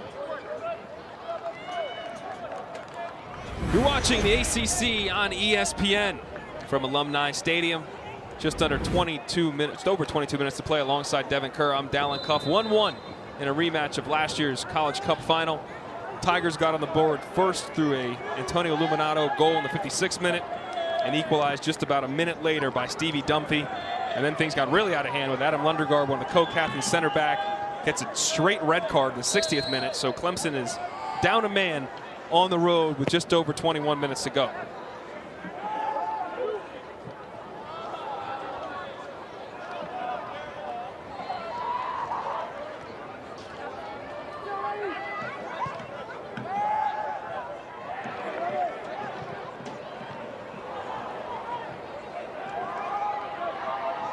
Bat 4. Jian, well defended. Picks the pocket. 2-time Gatorade National Player of the Year. First person ever to do that on the men's side. Answer Jian. Well, he has been excellent with his defensive work rate. Again, you're looking at an out-and-out number 10, a guy that wants to push the tempo up high, but his role tonight, even prior to going down to 10 men, gives you an idea why he's the number 11 recruit in the nation. The only player in the history of high school soccer to win the Gatorade National Player of the Year twice did it back-to-back. Ironically, it's very similar profile to what we saw out of the Mac Herman winner last year in Usman Silla, the way that they flow on the field, low center of gravity. Silla right-footed, Jan left-footed. He's better two-footed. He's better in the air. I would say that he's a little bit quieter, though, trying to grow into that leadership role that Marion talked about in the first half. But great two-way player here tonight. We haven't really seen them so far this season. That's what I was going to say. He's showing something defensively I don't think we ever saw from Silla. I'm not sure it was asked of him. That's the biggest thing. It wasn't asked of him. You know, he started him deep tonight next to Jabay in the midfield. He's been excellent, but he's got a little bit of ways to go here to help get his team over the line. And again, with the rule changes in college soccer, there's 6 moments of substitution, but if you sub in the second half, you cannot re-enter. So whoever exits is not coming back.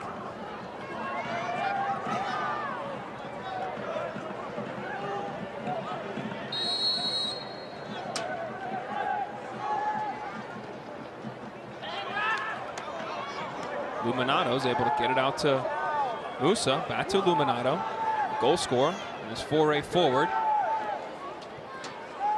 The Italian plays it back to Gian, who loses the ball.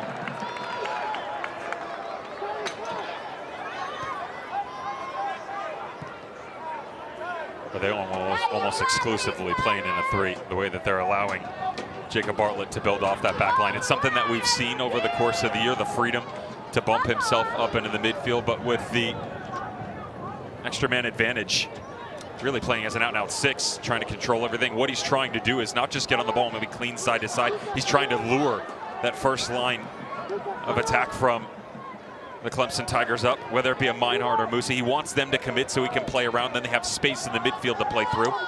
16 in green, who just played that ball.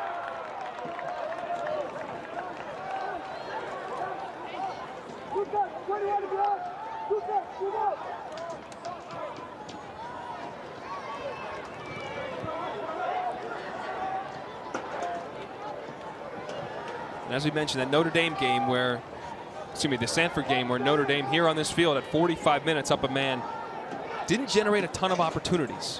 What is somewhat the key to breaking down a team when you have that man advantage? Aggression. Too slow right now. Yeah. Right. They're clean on the ball, which is great, but it's almost fear. Right. Player comes 3-5 yards from you. At some point in time, and I would make this same argument if it was 11v11, you gotta take a guy on. Yeah. Right? You gotta have that belief that in a one-on-one situation you can get around him. And while certainly I said luring a player out, they're much too smart right now, Clemson Tigers. They're not taking the bait. So you can play side to side all you want. They're going to allow the game to go that way, and they'll just sit idly by until you make a mistake. That's when they'll try and break.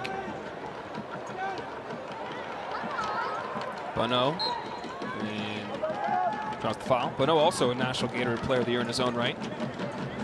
Senior.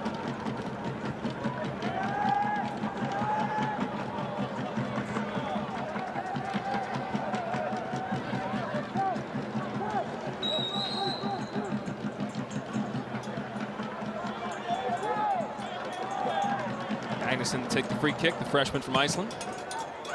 Right to the feet of Jack Flanagan. Matt Rue, well done by Gian again. Cleaning up a lot of things in midfield.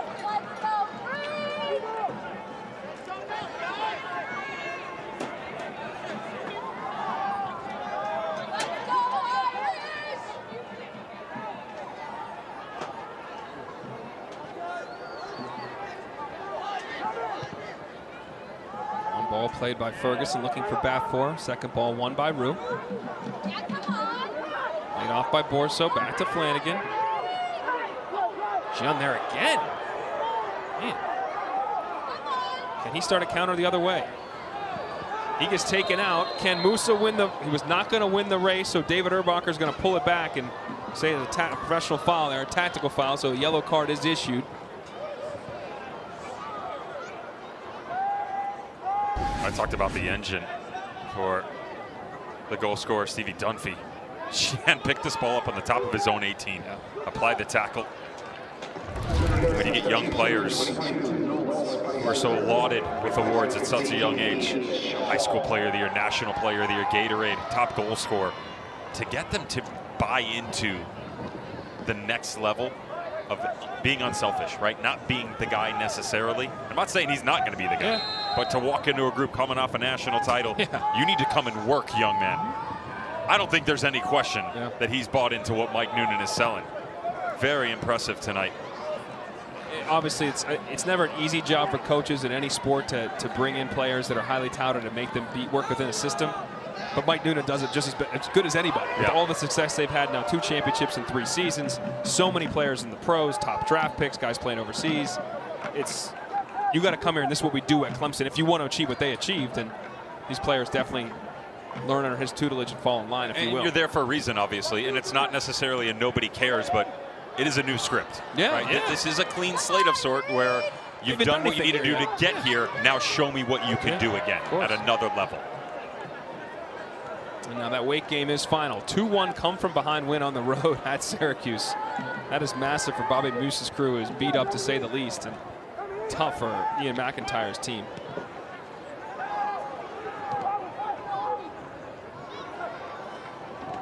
That yellow card went to Bryce Bonneau just to clean that up.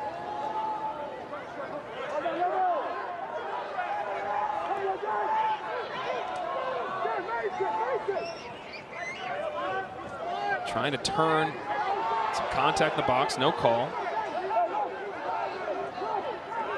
And Stanford now up 1-0 over UVA. And Shane Stand-to-Flores goal.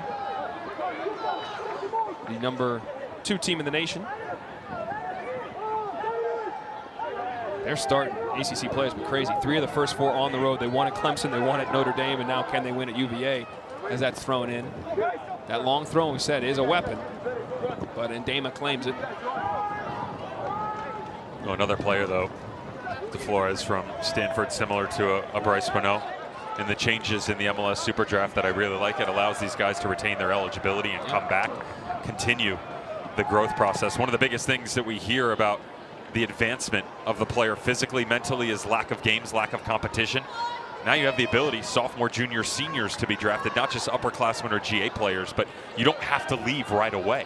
So you have the chance for a professional team to come calling and then say, but we want you to go back for another year. Let Chad Ridley continue to cultivate your skills for another 15, 20 games, and then we'll talk about your jump to the professional ranks. I love that rule change as Reinhardt brings it down. It is better for the players. It's better for everyone. It's better for the players. It's better for the clubs. It's better for the college game, too.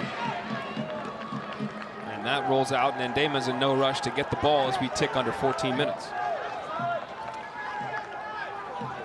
Huge American football game tomorrow night. Saturday night matchup, game of the week. Number 2 Georgia squares off against number 4 Alabama in Tuscaloosa. Coverage begins 7:30 Eastern on ABC. Of course, you will get College Game Day from T-Town starting at 9 a.m. tomorrow on ESPN. Huge game early in the college football season.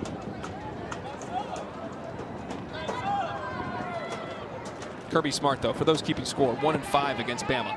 Just tossing it out there.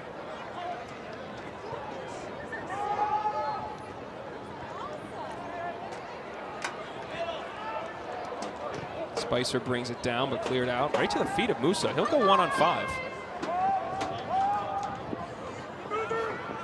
Looking for any help. Gian shows up.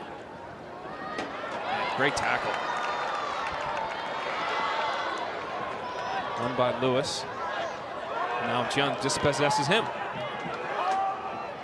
Tries to play it forward to Musa. Well read, as always, by Ramsey. 71st appearance in a Notre Dame uniform. 69 starts for Josh Ramsey. A veteran of that 21 College Cup team that lost to Clemson in the semifinals, with a bunch of veterans around him, and he just continued to grow and held down that left center back spot his entire career. Unicorn, left-footed center back. They're the best in the business. There you go.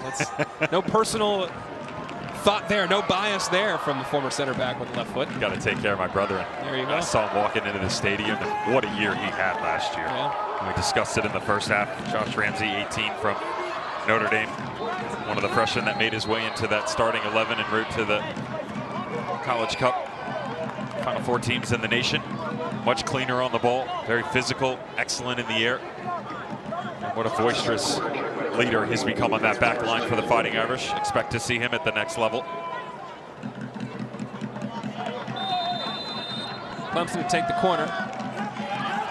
Gian to take. In swinging ball. Cleared out. Foul before that.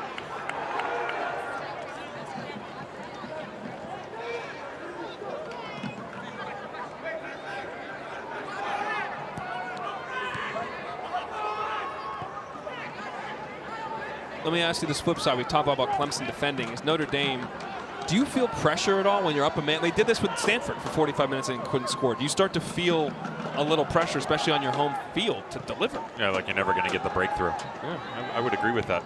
And, you know, the thing about it is you can't let that doubt creep into your mind. To me, it's very similar to the conversation of, oh, well, we lost to Clemson in 21. Oh, we lost to Clemson in 23. These are things that once they sit there, the negative side can really start to take a mental impact on you. Don't. Yeah.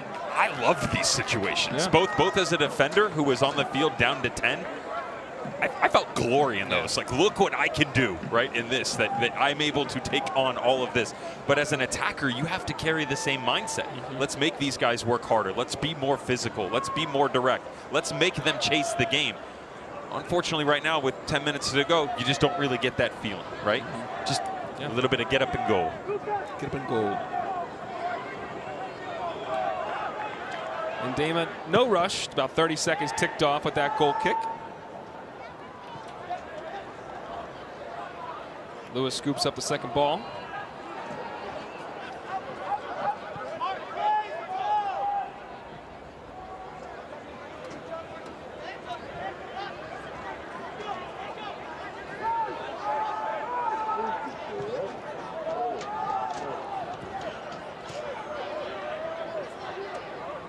Bartlett.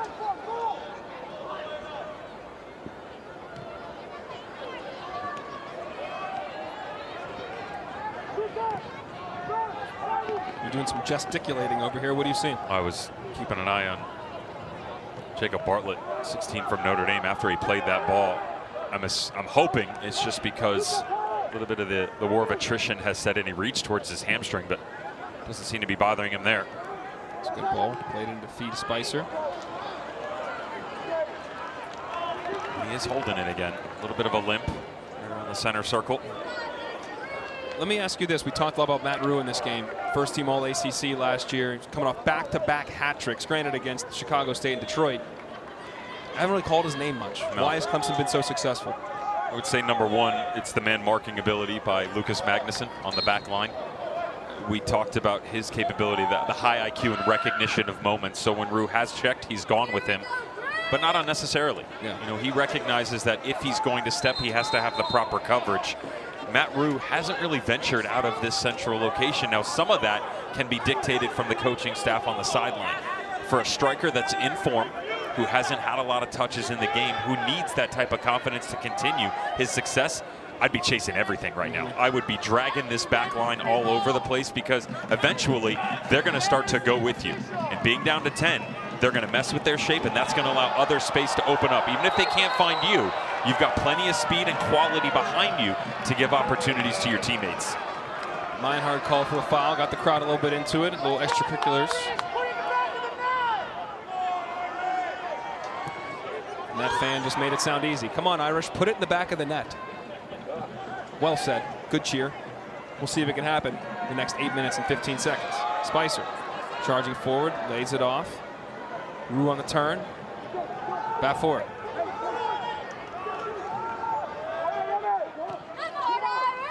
Driven out wide to Flanagan. Good ball played in, headed out well. And we're going to get a foul called as Meinhard had Genenbacher on his back.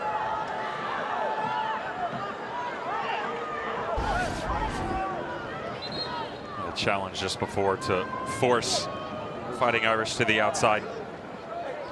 It's one of the few times they've even played a dangerous ball into the box, though. But where did it come from, though? It came from that little spin just underneath by Nolan Spicer. Yeah. You know, give him credit. He was very active in the first half, saw him create some moments for himself, but that's what Chad Riley was talking about. Again, remove the 11v10. He wants this front line to be active, and he wants either his two holding midfielders to be aggressive and come a little higher, or as one of the strikers drops down in to get on the ball, and you force this back line to chase you a little bit. Again, it's very similar to what we just talked about with Matt Rue up top of the 9. If one goes, the other stays. You push one way, you pull the other, open up space for each other, play, next step.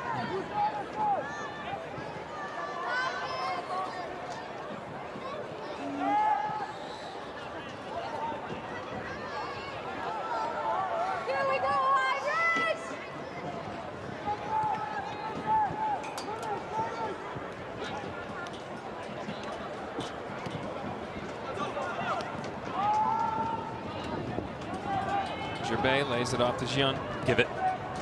Plays it. Okunlola. He's dangerous. Striding forward. Just off. Best chance the Tigers have had since going down to 10. Great recognition by Sean in the midfield. Wondered as to whether or not he could pick out Musa on the back post. Really good first touch, though. It's so difficult when you've got a body over your shoulder, you're at top end speed, to catch that ball in stride and allow your momentum to continue.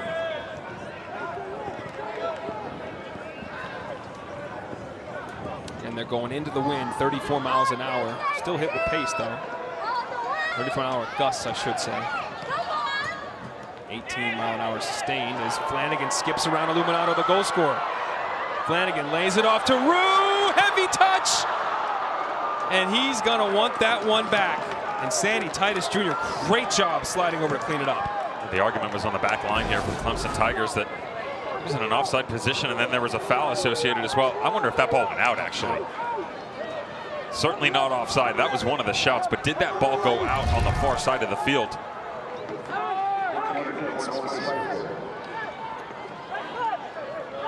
Spicer to take the corner. Floated back post. And Ndema lets it go, goal kick.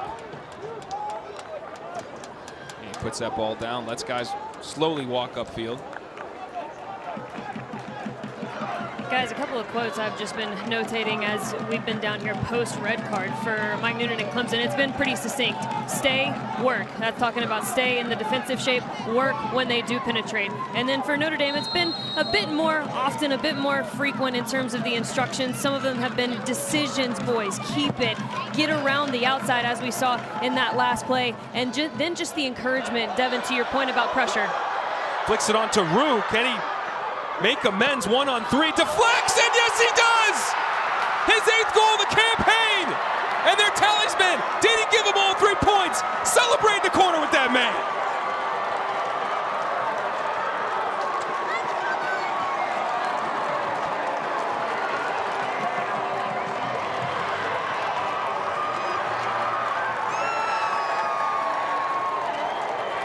You want to see the work rate, you want to see the aggression, the individual capability, but lest we forget this team's success starting back in 21. The run to the College Cup, the top 4 teams in the country. It was about physicality of play, second and third chances, working off of these central locations. You win the first ball and you go. And that's just Lucas Magnuson. He misreads it a little bit coming high. Well done by Matt Rue to get in behind. You said you wanted more service into him. Didn't imagine that it was going to come in this fashion, but just watch the way that he reads it. Up over the shoulder, thank you very much. Notice the pressure coming over, leads the player that way. He knows that he doesn't have the ability to take the touch. If he does, it takes away the angle. Instead, just allows the ball to drift across himself, opens up that back post spot, and even off the deflection. Little luck never hurt anybody. Irish in front. And with that little bit of luck for the Irish, Rue now 7th goal in his last 3 games, coming off back-to-back hat tricks. But your point, that was a mistake by Lucas Magnuson. Again, he's going to want that one back. But there was work to be done there. Tons. And he still was able to get the shot off, deflection off of Sandy Titus Jr. and goes in the goal. He is now tied with Olfer Bjornsson atop the ACC with goals scored.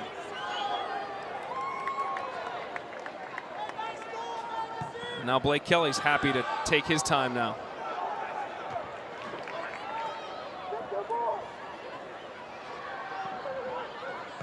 This Irish team currently unranked and looking to get back into the rankings, but also looking to build their RPI and their resume. Everybody knows this is a tournament team, but you got to build the resume. This 3 points would be big. Can they add more? Flanagan, Bafour making a great run. Oh, what a ball played in. Just couldn't connect with KK Bafour.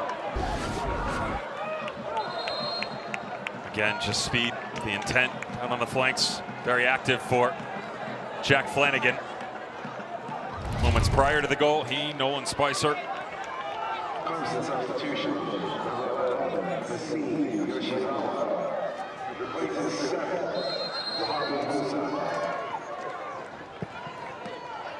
Yeah, we got 2 subs and attacking subs, as you would imagine now, with 3 minutes to play, or just over that. Tyler Trimnell, the starting center forward, comes back in. Nisa Yoshizawa, one of your starting attackers, comes back in the game. As Mike Nunan's trying to find a point now after being up a goal in the second half to going equal and then down a man and now down a goal.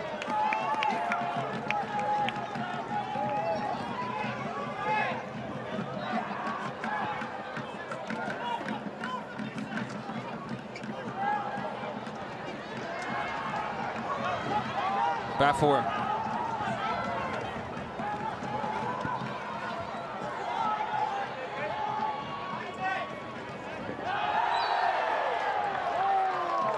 They'll take their time getting up again.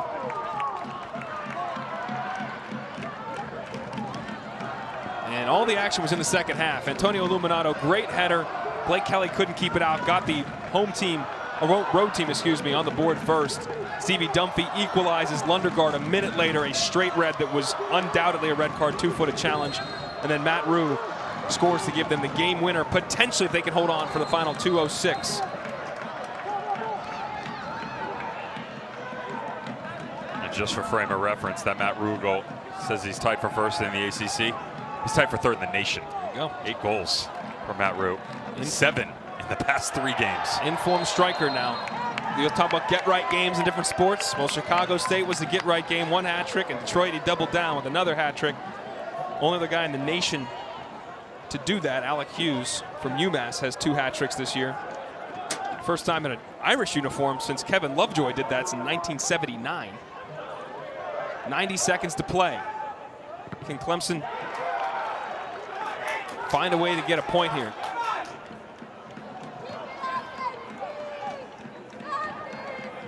In a game where you could say the start of the second half, Clemson was on the front foot, but beyond the goal, they were dictating play. They give up an equalizer on a mistake, the red card, another mistake. This is going to be a tough film for them to watch in the second half, knowing how they were playing on the road here.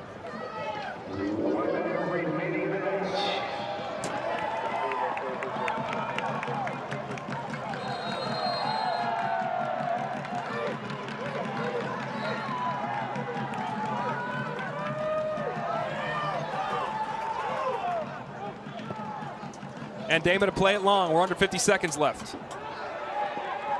Shoe was on the other foot back in December of last year, the College Cup final. Clemson up 2-1 as Notre Dame was desperate to find a way to win this game. Clemson now in that position. They lost last year, 3-2 here at Alumni Stadium. Under 30. Rue pops it forward. Magnuson. Flicked on, Trimnell looking for Meinhardt, doesn't connect. It isn't a College Cup, but vengeance can be sweet in any regard. The clock will not stop, trying to take it quick. Clemson plays it in the box, headed down, 1, buzzer goes off, 2-1 W for Notre Dame. Matt Rue is the hero with the game winner.